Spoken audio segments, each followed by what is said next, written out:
Hello, welcome to Esco vlogs 2020. ഇന്ന് ഞാനൊരു ഉലുവണ്ടയുടെ recipe ആയിട്ടാണ് വന്നേക്കുന്നത്.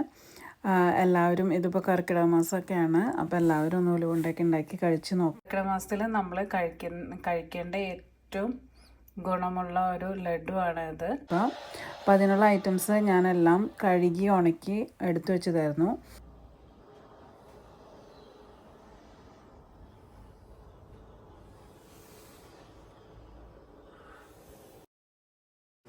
അരി കഴുകി ഉണക്കിയിട്ട് ഞാനിപ്പോൾ വറുത്ത് തുടങ്ങിയിട്ടുണ്ട്. അരിയും ഉലുവയും പകുതിയാണ് എടുക്കേണ്ടത്. നിങ്ങളുടെ ഇഷ്ടത്തിനനുസരിച്ച് മാറ്റാൻ. ചിലർക്ക് ഉലുവ കുറച്ച് മതിയെങ്കിൽ കുറച്ച് എടുത്താൽ മതി.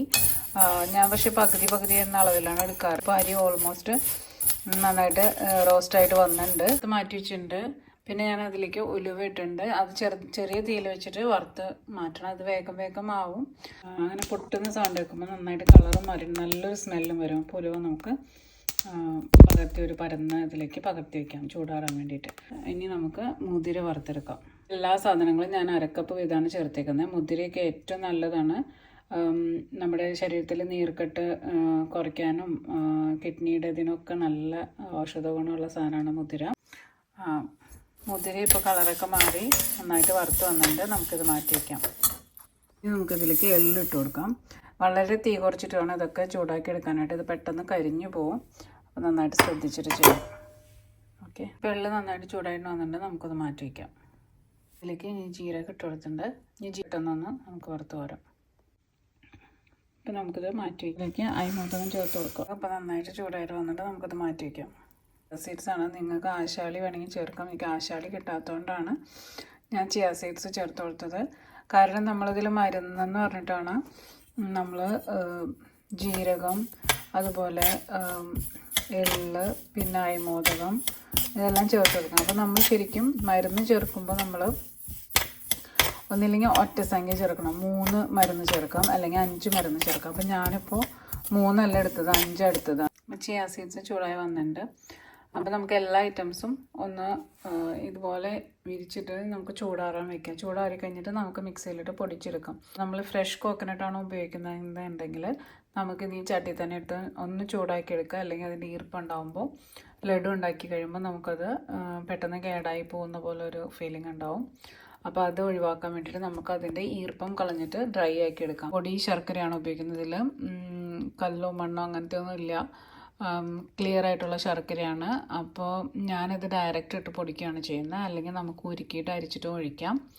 ഇപ്പോൾ കരിപ്പട്ടിയൊക്കെയാണ് ശരിക്കും അതിൽ ഉപയോഗിക്കേണ്ടത്. ഇപ്പോൾ കരിപ്പട്ടി എനിക്ക് കിട്ടാത്തതുകൊണ്ടാണ് ഞാൻ ഈ ശർക്കര എടുത്തത്. തേങ്ങ ഞാൻ ഡ്രൈ കോക്കനട്ടാണ് ഉപയോഗിക്കുന്നത്. അപ്പം നമുക്ക് ഡയറക്റ്റായിട്ട് പൊടിക്കുമ്പോൾ അതിലിട്ട് പൊടിച്ചെടുക്കാം. ലഡു ഉണ്ടാക്കുമ്പോൾ അതിന് കുറച്ച് ടേസ്റ്റിന് വേണ്ടി ഇലയ്ക്ക് ചേർത്ത് കൊടുക്കുന്നുണ്ട് പൊടിക്കുന്ന സമയത്ത്. നിങ്ങൾക്ക് ഇഷ്ടമുണ്ടെങ്കിൽ ചേർക്കാം, ചേർത്തില്ലെങ്കിലും കുഴപ്പമൊന്നുമില്ല. അതുപോലെ പൊടിച്ചെടുക്കാം. ഇപ്പോൾ ഞാൻ പൊടിച്ച് കിട്ടിയ പൗഡർ ഇതേ പരുവത്തിലിരിക്കുന്നത്. അപ്പോൾ നമുക്ക് കൊണ്ട് പിടിക്കാൻ അത്ര എളുപ്പമല്ല. അതുകൊണ്ട് ഞാൻ ഒത്തിരി ശർക്കര പാനിയാക്കിയിട്ടും കൂടെ ചേർത്ത് കൊടുത്തിട്ട് ഞാനത് കൊണ്ട് പിടിക്കും. ശർക്കര എപ്പോഴും നമ്മുടെ ടേസ്റ്റിനനുസരിച്ച് നമുക്ക് ആഡ് ചെയ്യാവുന്നതാണ്. ഞാൻ ഓൾറെഡി 3 കപ്പ് ശർക്കര നേരത്തെ ആഡ് ചെയ്തിരുന്നു. ഞാനൊരു 1.25 ശർക്കര കപ്പും കൂടെ കൂടുതൽ ആഡ് ചെയ്തിട്ടുണ്ട്. ഇപ്പോൾ ഞാൻ ശർക്കരപ്പാനി ഇതിലേക്ക് ഒഴിച്ചു കൊടുത്തു. എന്നിട്ട് ഞാനൊന്ന് കറക്റ്റായിട്ടൊന്ന് മിക്സ് ചെയ്ത് കൊടുക്കാം. എന്നിട്ട് നമുക്ക് ലഡു ഉണ്ടാക്കാം. ഇപ്പം നമ്മുടെ മിക്സ് കറക്റ്റായിട്ട് റെഡി ആയിട്ട് വന്നിട്ട് നമുക്ക് ലഡു പിടിക്കാനുള്ള പരുവത്തിന് കിട്ടിയിട്ടുണ്ട്. ഞാനപ്പോൾ 1.25 കപ്പ് ശർക്കരയ്ക്ക് ഞാൻ 2 കപ്പ് വെള്ളം ചേർത്തായിരുന്നു. ഞാൻ കുറച്ചുകൂടെ വെള്ളം പിന്നെ ചേർത്തായിരുന്നു. കാരണം ആ ഒരു കറക്റ്റ് കൺസിസ്റ്റൻസി കിട്ടാൻ വേണ്ടിയിട്ട്. നിങ്ങൾ ശർക്കര ഒരുക്കിയിട്ടാണ് ചേർക്കുന്നതെന്നുണ്ടെങ്കിൽ ഇതിൻ്റെ ആവശ്യം വരില്ല. കർക്കിടക മാസത്തിൽ കഴിക്കുന്ന ഏറ്റവും ഉത്തമമായ ഒരു ഔഷധമാണത്. മരുന്നുണ്ടാന്ന് പറയും. അപ്പോൾ ഇഷ്ടപ്പെടും. പക്ഷെ ഇത്തിരി കയ്പുണ്ട്.